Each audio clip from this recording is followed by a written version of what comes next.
ચેરમેનના નિર્ણય બાદ શરતો સાથે સ્થાયી સમિતિના કામોની ફાઇલ વિપક્ષને જોવા દેવામાં આવશે. વડોદરા મહાનગરપાલિકાની વડી કચેરી ખાતે આજ રોજ કોંગ્રેસના કાઉન્સિલરો દ્વારા ફ્લોર પર બેસી વિરોધ પ્રદર્શન કરવામાં આવ્યું હતું.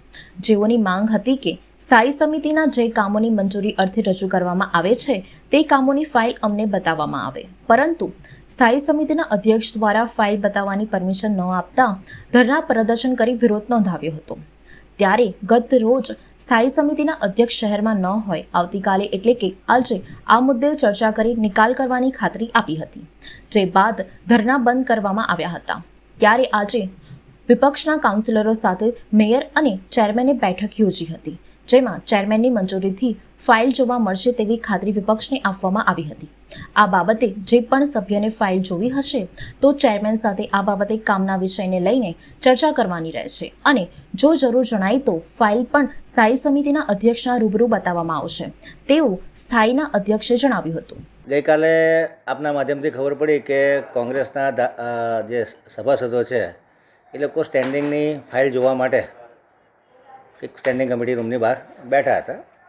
ગઈકાલે મેં મેસેજ કર્યો કે ભાઈ મને અનુકૂળ નહીં હોય તો હું આવી શકું નહીં, કાલે બેસી અને આપણે આ પ્રશ્નની ચર્ચા કરીશું. આજે સભાસદો જોડે ચર્ચા કરી છે.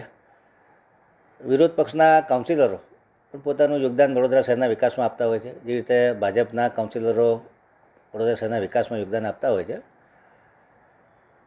જ્યારે ફાઇલ જોવા માટે કાઉન્સિલરો માગતા હોય છે ત્યારે મેં આજે એમને કીધું કે જે સ્ટેટસ કો છે દેટ વિલ બી મેન્ટેન, અને ચેરમેનની પરમિશન લઈ અને સભાસદ મારી પરમિશન લઈ અને મારી નજરની સામે જેને જે કોઈ પ્રશ્ન સમજવા હશે અને ફાઇલ જોવાની જરૂર લાગશે તો ફાઇલ પણ બતાડવામાં આવશે. એટલે સ્ટેટસ કો વિલ બી મેન્ટેન, અને અમારા સભાસદો પણ કોઈકને કંઈક વિષય સમજવો હશે તો મારી પરમિશનથી મારી જોડે પણ સમજી શકશે, અને છતાં બી જરૂર લાગે તો ફાઇલ પણ બતાડવામાં આવશે. કોર્પોરેશનમાં આજે વિપક્ષના ફક્ત 3 કાઉન્સિલર અહીંયા હાજર હતા, બીજા બધા બહારગામ હતા.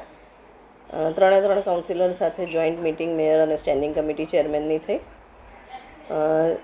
ફાઇલ જોવાના મુદ્દે ડિસ્પ્યુટ હતું. અલ્ટિમેટલી એમિકેબલ સોલ્યુશનમાં રિઝોલ્વ એ થયું છે કે વિથ પરમિશન્સ તમામ કાઉન્સિલર્સને જાયઝ એન્ડ વેન રિક્વાયર્ડ ફાઇલ બતાવવામાં આવશે. એના પછી જે વિવાદ હતો એનો સુખદ અંત આવ્યો છે, અને જે વર્ષોની પ્રણાલિકા છે પ્રણાલિકા પ્રમાણે પરમિશન લઈ અને ફાઇલ્સ જોવાશે. મને સુખદ અંત કહેવાય કે ખાલી એક વચ્ચેનો માર્ગ કાઢવામાં આવ્યો? એકચ્યુઅલી આ ડિસ્પ્યુટનો કોઈ કારણ નહોતું. 76 કાઉન્સિલર્સમાંથી લિમિટેડ પોતાના વિસ્તારનું કોઈ કામ હોય ત્યારે, અથવા તો વિપક્ષના નેતા અને સ્થાયીમાં જે લોકોને સ્થાયી સમિતિના જે ડિસિઝન મેકર્સ મેઇન મહત્ત્વના હોદ્દા પર હોય એ લોકો જનરલી ફાઇલનો અભ્યાસ કરતા હોય છે, બાકી બધા દરખાસ્તનો જ અભ્યાસ કરતા હોય છે. પણ એક ખોટી પ્રણાલિકા સેટઅપ થાય કે કોઈને વાંચવા નહીં દેવી અને ભવિષ્યમાં કોઈને વાંચવી હોય તો તકલીફ પડે, એના માટે આ ડિસ્પ્યુટ હતી.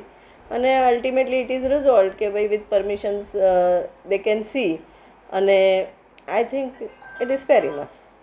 સામે એટલે મેડમ ચેરમેનની સામે બેસીને વાંચવાનું છે કે તમને અલગ રીતે ફાઇલ આપવામાં આવશે? સ્થાયી સમિતિના રૂમમાં, જે હંમેશાથી અમે સ્થાયી સમિતિના રૂમમાં ફાઇલ્સ વાંચતા હતા, સ્થાયી સમિતિના રૂમમાં ચેરમેનને પૂછીને જનરલી વાંચતા હોઈએ છીએ, એ જ રીતના વંચાશે. ચેરમેન સામે બેસશે ખરી? ચેરમેન પાસે એટલો ટાઈમ હોય તો વી ડોન્ટ માઇન્ડ ચેરમેનની સાથે બી વાંચી શકીએ.